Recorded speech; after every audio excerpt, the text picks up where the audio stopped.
Assalamualaikum warahmatullahi wabarakatuh. Perkenalkan, nama saya Arbi Ferdiansyah dari kelas Tadis Biologi A semester 5 dengan NIM 2108106025. Di sini saya akan menjelaskan mengenai beberapa materi, yaitu dengan berjudul Sistem Sirkulasi pada Manusia dan Kelainannya. Materi ini diajarkan pada materi biologi SMA kelas 11 atau biasa kalau di Merdeka Belajar itu pada fase F. Oke, mungkin langsung saja kepada materinya, yaitu pertama, pasti setiap materi mempunyai tujuan pembelajarannya masing-masing. Pada materi kali ini juga mempunyai tujuan belajar, yaitu satu, untuk menjelaskan struktur jantung pada manusia. Yang kedua, ada membedakan macam-macam pembuluh darah pada manusia. Dan yang ketiga, dapat mendeskripsikan sistem peredaran darah pada manusia. Mungkin itulah tujuan pembelajaran pada kali ini. Oke, supaya mengefisienkan waktu juga, mari kita langsung ke materinya. Oke, langsung saja. Pada slide ketiga ini bakal dijelaskan mengenai pengertian jantung. Siapa sih yang nggak tahu jantung? Yaitu jantung merupakan organ yang sangat vital pada tubuh kita.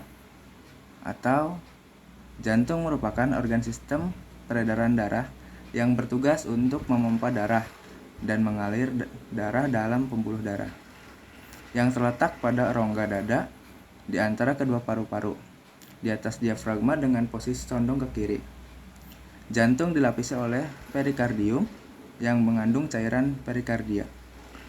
Perikardium ini berfungsi untuk melindungi jantung agar kita tidak terluka karena bergesekan ketika berdetak. Nah, setelah mengerti pengertian jantung, dan mungkin adik-adik semua juga sudah sering gitu mendengar istilah-istilah jantung. Jantung ini memiliki nama ilmiah juga cor. Oke, selanjutnya pada slide keempat, di sini ada struktur jantung. Bisa dilihat juga pada sebelah kanan ada gambar jantung dan struktur-strukturnya. Yang pertama ada atrium atau serambi kanan yang fungsinya untuk menerima darah dari seluruh tubuh yang mengandung karbon dioksida atau CO2. Yang kedua, ada atrium atau serambi kiri yang berfungsi untuk menerima darah dari paru-paru yang banyak mengandung oksigen atau O2. Terus yang ketiga, ada ventrikel atau bilik kanan berfungsi untuk menerima dari serambi kanan kemudian dipompa ke paru-paru.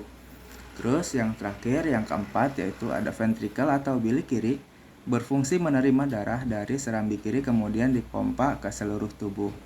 Nah, itu ya struktur jantung dan beberapa fungsi yang sangat bermanfaat bagi tubuh kita.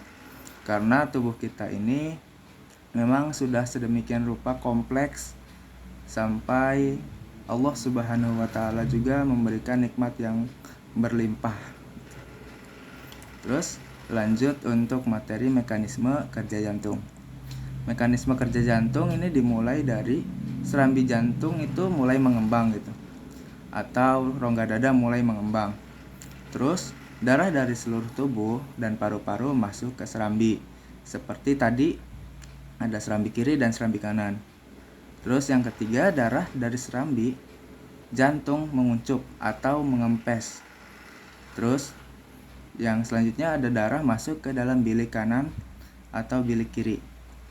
Terus bilik juga mulai menguncup, maka darah dipompa menuju seluruh tubuh dan paru-paru.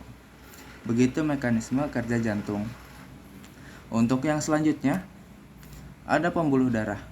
Pembuluh darah ini sambungan dari seluruh tubuh kita pada jantung, atau dengan pengertian pembuluh darah merupakan bagian dari sistem sirkulasi tubuh manusia. Fungsinya antara lain untuk mengalirkan darah dari jantung ke seluruh tubuh, seperti tadi dikatakan pada jantung ya, dan mengangkut darah dari seluruh tubuh menuju jantung.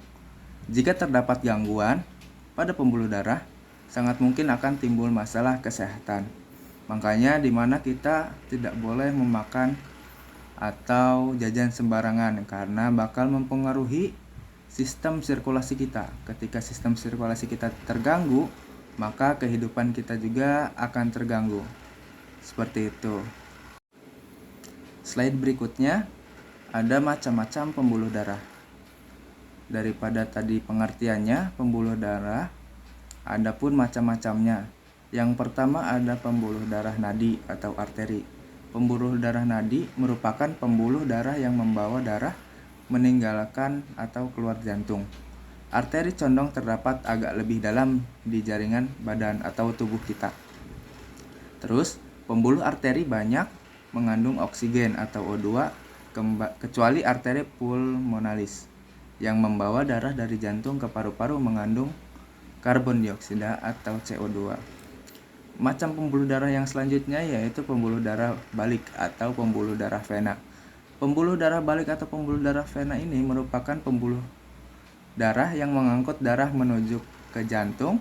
Pembuluh balik terdiri atas 3 lapisan, seperti pembuluh darah arteri. Dari susunan dalam ke arah luar adalah endotel, otot polos dan jaringan elastik, serta jaringan ikat fibrosa. Pembuluh balik banyak mengandung karbon dioksida atau CO2, kecuali vena pulmonalis yang membawa darah dari paru-paru ke jantung mengandung O2 atau oksigen. Untuk macam yang selanjutnya yaitu ada pembuluh kapiler. Pembuluh darah kapiler ini merupakan pembuluh yang menghubungkan ujung pembuluh nadi terkecil dengan ujung pembuluh balik. Meskipun diameternya sebuah kapiler benar-benar kecil, kuantitas kapiler yang timbul berasal dari sebuah arteriol tergolong besar supaya keseluruhan daerah sayatan melintang yang tersedia untuk aliran darah meningkat. Pada orang dewasa kurang lebih terdapat 90.000 km kapiler. Wah, berarti macam-macam pembuluh darah ini sudah sangat kompleks ya adik-adik semuanya.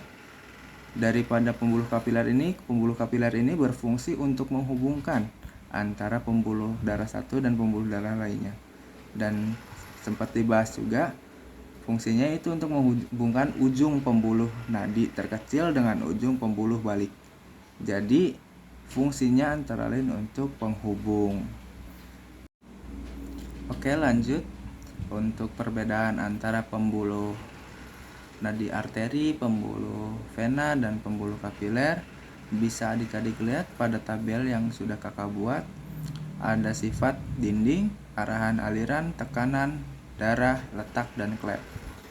Dinding pada arteri atau pembuluh nadi itu tebal dan elastis, sedangkan vena itu tipis dan kurang elastis.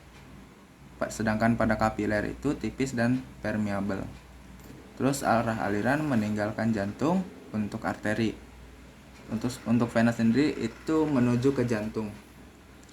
Sedangkan pada kapiler sendiri berawal dari arteriol. Tekanan pada arteri kuat dan memancar, vena lemah dan menetes, sedangkan kapiler itu peralihan antara sistem bertekanan tinggi dengan sistem bertekanan rendah. Darah yang terkandung pada pembuluh arteri dan pembuluh vena dan kapiler itu untuk arteri sendiri itu banyak mengandung oksigen, kecuali arteri pulmonalis. Sedangkan pembuluh vena itu banyak mengandung karbon dioksida atau CO2, kecuali vena pulmonalis. Sedangkan pada kapiler banyak mengandung oksigen. Untuk letaknya sendiri, untuk pembuluh arteri ini lebih ke dalam, sedangkan vena dekat permukaan tubuh. Dan juga kapiler antara arteri dan vena. Jadi di tengah-tengahnya pembuluh vena dan pembuluh arteri. Makanya tadi disebutkan juga sebagai penghubung. Untuk klepnya, arteri hanya ada satu pada pangkal nadi, sedangkan vena banyak di samping pembuluh darah. Dan kapiler sendiri tidak memiliki klep. Oke, langsung selanjutnya adalah pembahasan kita mengenai sistem peredaran darah. Sistem peredaran darah pada manusia dikendalikan oleh organ jantung yang berguna untuk memompa darah agar mampu mengalir ke seluruh tubuh. Saat otot jantung berelaksasi, jantung dalam keadaan mengembang, volumenya besar dan tekanannya kecil. Untuk yang selanjutnya ada macam-macam sistem peredaran darah. Sistem peredaran darah terbagi menjadi dua, yaitu sistem peredaran darah kecil dan sistem peredaran darah besar. Pada kali ini membahas mengenai sistem peredaran darah kecil. Peredaran darah kecil merupakan peredaran darah yang mengalirkan darah dari jantung ke paru-paru dan kembali lagi ke jantung. Atau urutannya adalah jantung bilik kanan menuju arteri pulmonalis, kemudian masuk ke dalam paru-paru, kembali lagi pada vena pulmonalis, masuk lagi ke jantung melalui serambi kiri. Itu merupakan urutan daripada sistem peredaran darah kecil. Bisa dilihat juga ada gambar yang kakak sediakan di sebelah kanan. Mungkin bisa memudahkan adik-adik ini untuk memudahkan memahami sistem atau urutan dari peredaran darah kecil. Yang selanjutnya adalah sistem peredaran darah besar, di mana sistem peredaran darah besar merupakan peredaran darah yang mengalirkan zat darah yang kaya akan oksigen atau O2 dari bilik kiri jantung lalu diedarkan ke semua jaringan tubuh. Jadi, perbedaannya bisa dilihat dari pengertiannya sendiri antara kecil dan besar. Kecil itu jantung kembali lagi ke jantung, sedangkan peredaran darah besar diedarkan ke seluruh jaringan tubuh.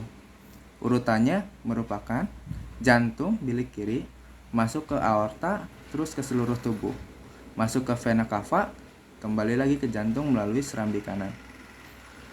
Oke, yang selanjutnya membahas mengenai kelainan pada sistem sirkulasi. Sistem peredaran darah mengalami gangguan, maka akan berdampak pada fungsi tubuh secara menyeluruh. Makanya kakak tadi di awal video mengartikan bahwa ketika kita tidak menjaga pola makan atau pola kesehatan kita, maka sistem sirkulasi pada tubuh kita juga akan terganggu. Terus fungsi utama dari sistem sirkulasi merupakan untuk memasok oksigen, hormon, dan nutrisi penting lainnya ke sel-sel tubuh dan jaringan. Kelainan pada sistem sirkulasi yang pertama yaitu ada jantung koroner.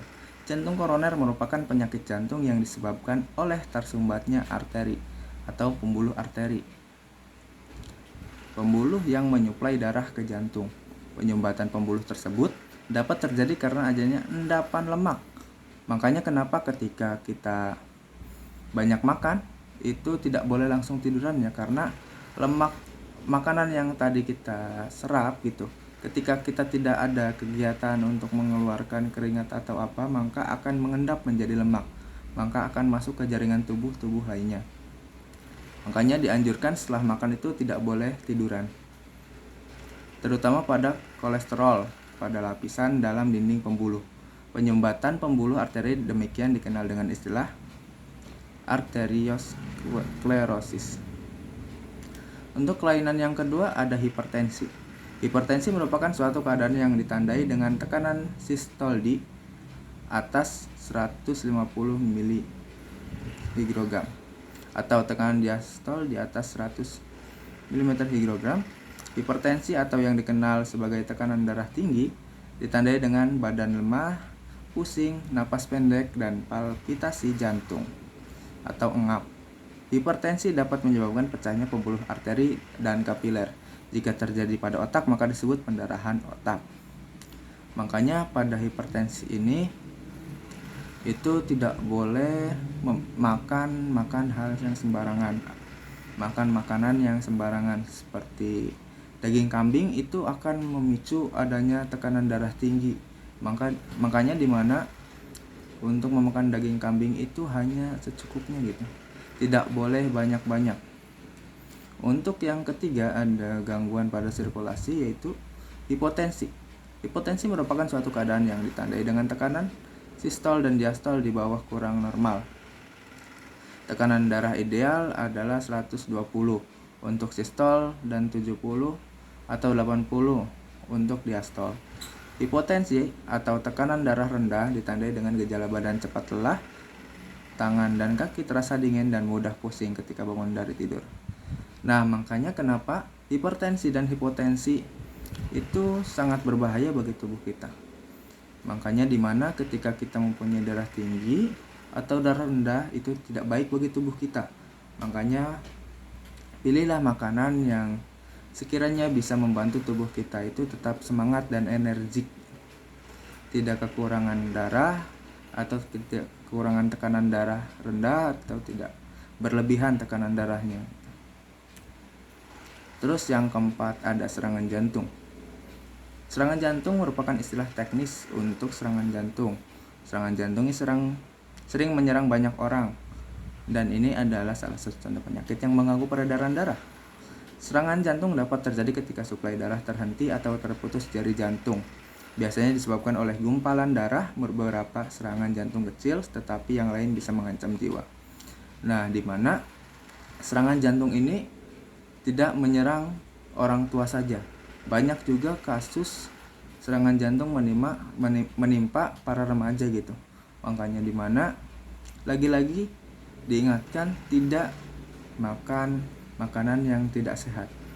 Contohnya sering-sering makan mie bakal mengganggu tersumbatnya sistem sirkulasi. Serangan jantung bisa ditandai dengan atau penyakit jantung itu cepat lelah atau tangan sering berkeringat gitu. Makanya kita dianjurkan untuk kontrol ke dokter ketika sudah ada gejala-gejala tersebut. Oke. Yang kelima ada stroke. Stroke merupakan penyakit pada peredaran darah yang juga sering menyerang tubuh kita. Penyakit ini dapat terjadi ketika salah satu pembuluh yang mengarah ke otak tersumbat oleh gumpalan darah atau pecah. Ini menghentikan darah aliran untuk mencegah oksigen masuk ke otak. Nah, di mana stroke ini biasa dilihat pada orang-orang tua yang dimana stroke ini tersumbatnya aliran oksigen masuk otak.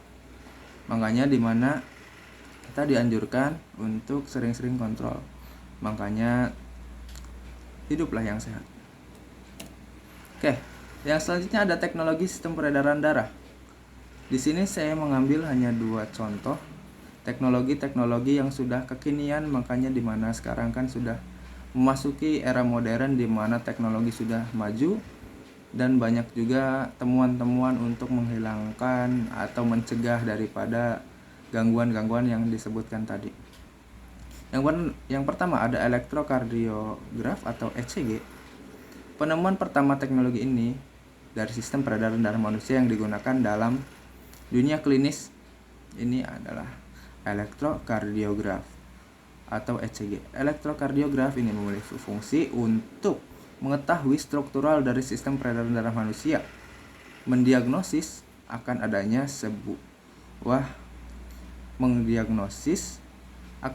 sebuah gumpalan darah di dalam aliran pembuluh darah, arah aliran darah dalam tubuh.